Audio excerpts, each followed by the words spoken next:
Hey guys, good morning. Yeah, I've been already out walking the garden, doing my first walk through the garden, making sure that no random forest animal has taken a dump into the way again, because otherwise I will have to wash my shoes again.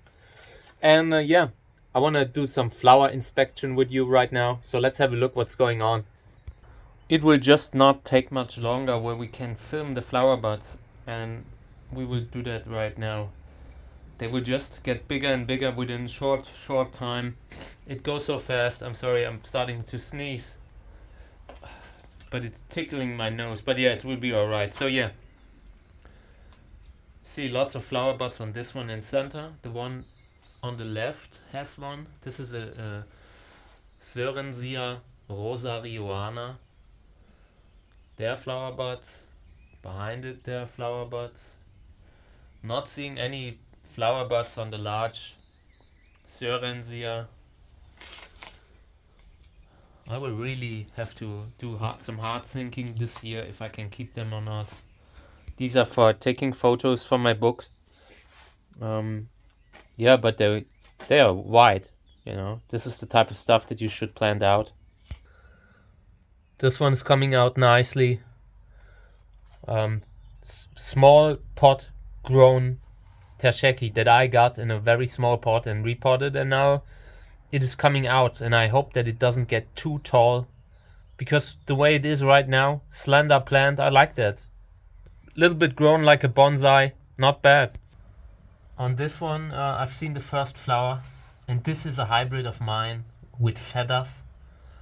So this will be very interesting. Very happy that I'm seeing this right now. The others need a little bit more cleanup work and all. A little bit more pushing, but we will get there. In here,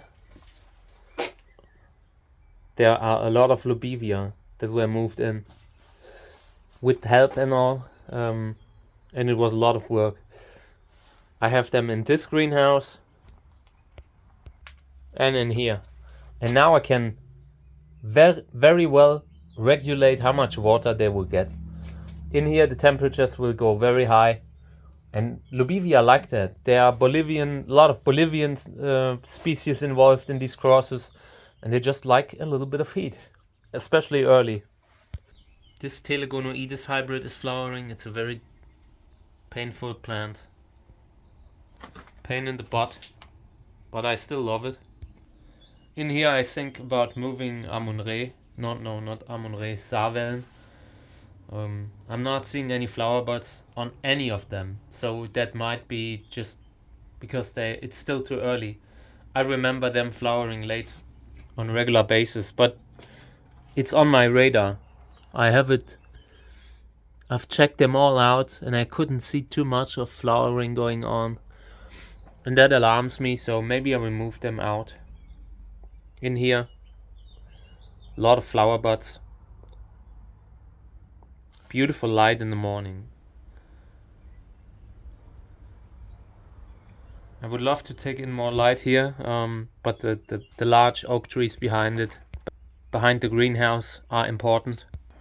A few years ago, I said, you know what, we will take them down to get more light. But then I experienced the summer here in the scorching heat, and it was like I could feel my skin being cooked. Like when you're going too much under the artificial light, artificial sun and all. It was just too much, so I'm glad that I have it. And here, top shelf material. And they look good for the fact that they just got up there. I put up some neglected plants, some plants that had sunburn, some plants that are in the shade. And in here, I'm not worried about the sunburn because the coating has UV protection.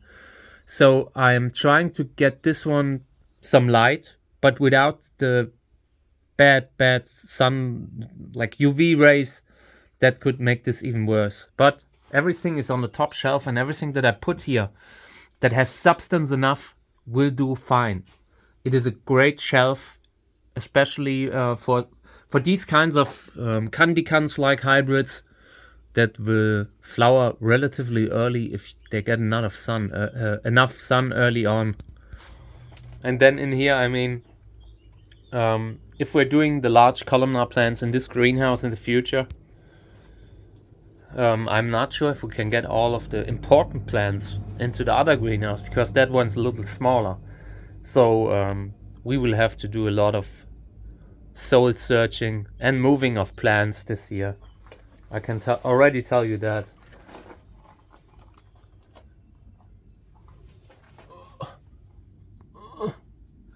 This one's nice too.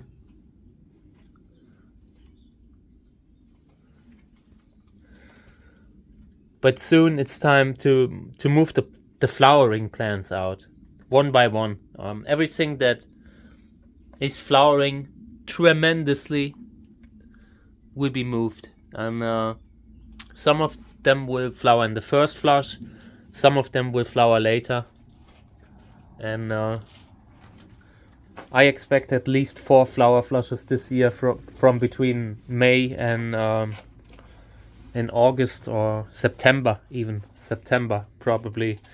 You always get a late flower flush. Later today I will clean this area up. I will start cleaning it up today, because we need to film here, and next year we will cover it over winter. This is just also difficult to keep free of weeds and all, but it's a good spot. It's somewhat straight for the area here. You know, this is the kind of land this is on. Not only, also a lot of rock, trees, clay, firm ground. And this is a good soil for rooting. I often root in this kind of soil. I'm a big fan of this red soil, red clay kind of soil. Yeah. So we will clean this up here. Here's the cactus field again. For now, doing well.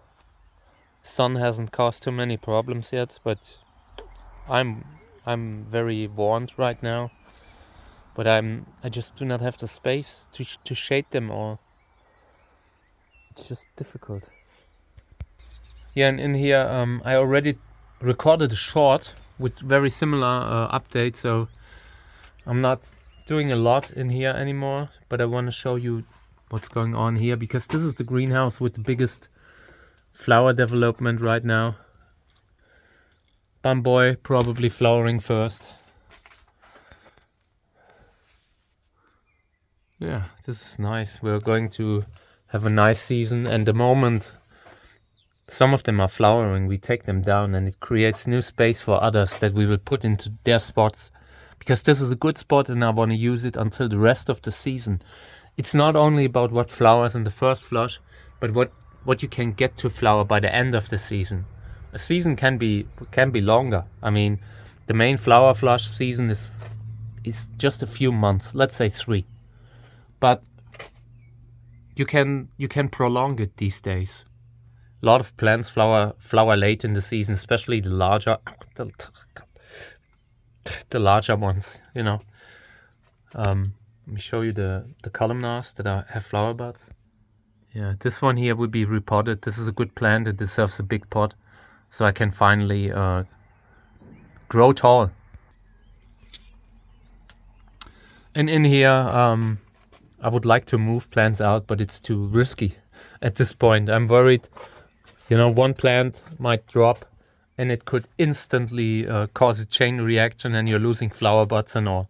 At this point, when I take them down, I'm very careful about it. Very, very, very slowly taking one plant off the shelf after the other. And yeah, you will catch spines when you do that. This is just... A shelf of cacti will never be superbly easy to handle.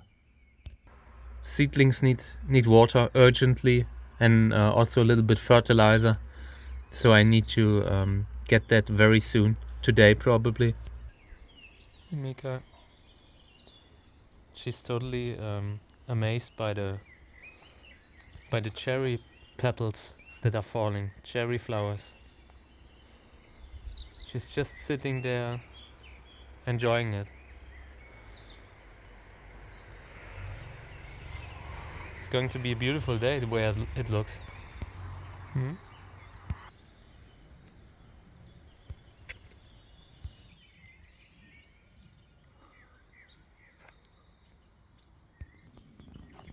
Grass cutting didn't do much here. I'm telling you, this tick situation is a really big thing here. It's just a very difficult area to keep free. When you go with the how do they call them? With a weed whacker, something like that. When you go there, you always need to be careful that you're not hitting the plants and all.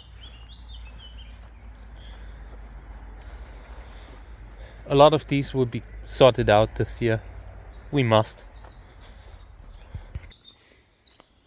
And here's part of the garden that needs to be freed again too, very soon. These nettles will be taller than me if I do not do anything here. Okay, so this is going to be my outro. I just wanted to say I got a lot of nice and friendly messages yesterday after my video, and I appreciate it. I love you guys. It's great to have built a community that lifts each other up. Life's tough already, you know?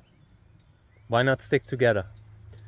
And yeah, with the ticks here, I just wanted to say me going out every day into this tick world that I have here. It's just a decision.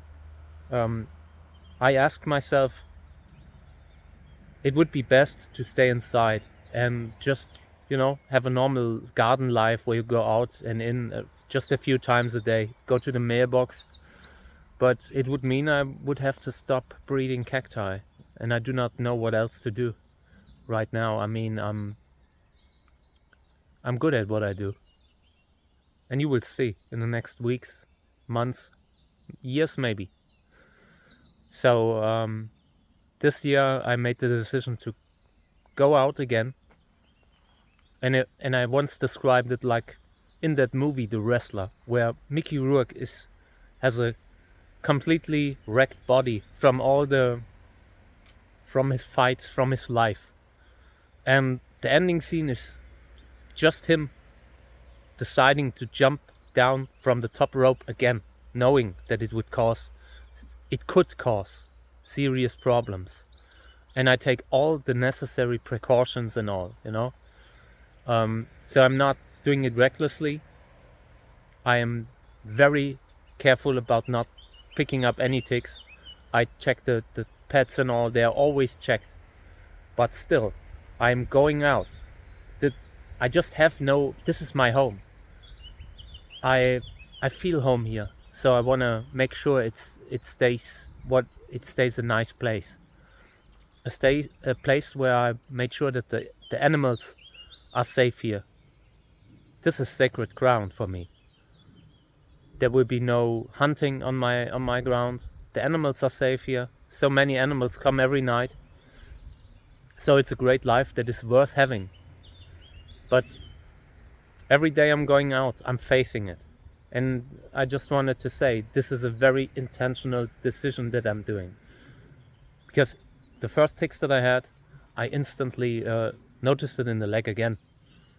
But we will do this because it's worth documenting. Because I know in a few years when we look back, I will be glad that I did it. It will probably, I might have to take like a few meds here and there again, if antibiotics and stuff. But it doesn't matter. You will see when the flowers are opening, it will all have been worth it. Okay, thank you guys. Thank you for being here.